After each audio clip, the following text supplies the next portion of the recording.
Hello guys, good morning. इलाहाबादी Amit sir के channel पे आपका स्वागत है। आज आपके पास हम बहुत ही इंपॉर्टेंट टॉपिक लेके आए हैं। नमामि गंगे योजना, प्रधानमंत्री जन धन योजना, जितनी सारी इंपॉर्टेंट योजनाएं हैं वो सब आपके सामने लेके आए हैं। यहाँ से एक क्वेश्चन फंसना बिल्कुल तय है। तो इन योजनाओं को, जो भी इंपॉर्टेंट योजनाएँ हैं उन सबको आप पढ़ जाइए। वैसे तो बहुत सारी योजनाएँ हैं, बस इंपॉर्टेंट जो भी हैं आपके एग्जाम में आने वाले हैं उनको हम रखेंगे, जो हाईलाइटेड हो गई हैं। तो उन योजनाओं को आपके सामने लेके आए हैं। आइए देर न करते हुए हम स्टार्ट करते हैं वीडियो। नमामि गंगे योजना। नमामि गंगे योजना जो है, इसका शुभारंभ 10 जुलाई 2014 को जल संसाधन मंत्रालय द्वारा किया गया। बस याद रखना इनका डेट, कब स्टार्ट हुआ था नमामि गंगे योजना, तो 10 जुलाई 2014 को। उद्देश्य क्या था इसका, नमामि गंगे योजना का? तो गंगा जी से रिलेटेड है, गंगे के नाम से, तो गंगा जी के संरक्षण एवं शुद्धि हेतु। इसको गंगा जी के संरक्षण यानी बचाव और उसके शुद्धिकरण से लिए संबंधित था नमामि गंगे योजना। 2014 में हुआ था स्टार्ट, याद रखिएगा। प्रधानमंत्री जन धन योजना। प्रधानमंत्री जन धन योजना भी इम्पोर्टेंट है, बहुत नामी था ये, आज भी है। तो शुभारंभ कब हुआ था? 28 अगस्त 2014 को ये भी स्टार्ट हुआ था, जो वित्त मंत्रालय के द्वारा किया गया। उद्देश्य क्या है इसका? सभी परिवारों में कम से कम एक बैंक खाता होना जरूरी है। तो इसलिए सभी परिवारों में कम से कम एक बैंक खाता, इसका प्रधानमंत्री जन धन योजना का उद्देश्य था। 26 फरवरी 2020 तक 38.18 करोड़ खाते खोले जा चुके हैं। और लाभ इसका ये मिलेगा कि 2 लाख रुपए का दुर्घटना बीमा तथा 30,000 रुपये का जीवन बीमा होगा। मेक इन इंडिया देखिए, मेक इन इंडिया भी बहुत इंपॉर्टेंट है। उद्देश्य, इसका शुभारंभ हुआ था 25 सितंबर 2014 को। इस सब 2014 में हो रहे हैं, तो यहाँ से याद रखिएगा इनका डेट 25 सितंबर को स्टार्ट हुआ है 2014 को। इसका उद्देश्य क्या था? तो मेक इन इंडिया का उद्देश्य था देश में मैन्युफैक्चरिंग को बढ़ावा देना। ठीक है, मेक इन इंडिया में याद बस इतना रखना है कि देश में मैन्युफैक्चरिंग को बढ़ावा देना था। मेक इन इंडिया भी 2014 में स्टार्ट हुआ था, इसका उद्देश्य देश में मैन्युफैक्चरिंग को बढ़ावा। अच्छा, संसद आदर्श ग्राम योजना। संसद आदर्श ग्राम योजना भी इम्पोर्टेंट है। इसका शुभारंभ 11 अक्टूबर 2014 को जयप्रकाश नारायण के जन्मदिन पर शुरू किया गया। इसका उद्देश्य था कि प्रत्येक सांसद द्वारा वर्ष 2019 तक 3 गांव तथा वर्ष 2024 तक कुल 8 गांव को गोद लेकर विकसित करना है।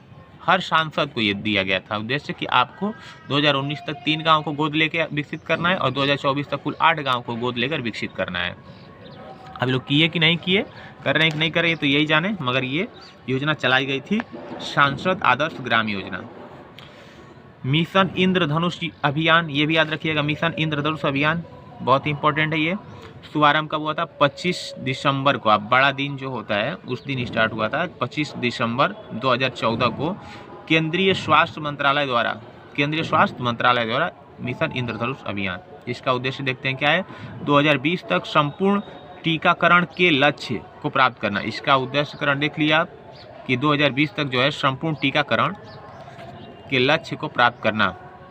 इस योजना के अंतर्गत 7 बीमारियां जैसे डिप्थीरिया, काली खांसी, टिटनेस, पोलियो, टीबी, खसरा और हेपेटाइटिस बी के लिए टीकाकरण होगा।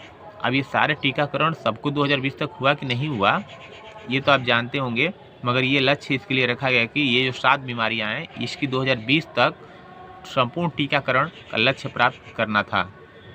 मिशन इंद्रधनुष का कितने बीमारियों का? 7 बीमारियों का। पहल योजना भी इम्पोर्टेंट है। पहल योजना का शुभारंभ हुआ था 1 जनवरी नया साल के दिन 2015 को।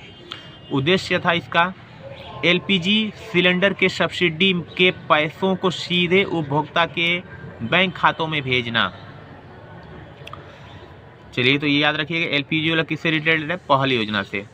यह डीपीटीएल यानी कि direct benefit transfer for LPG scheme भी कहलाता है। ये हृदय योजना, शुभारंभ इसका 21 जनवरी 2015 को शहरी विकास मंत्रालय द्वारा किया गया।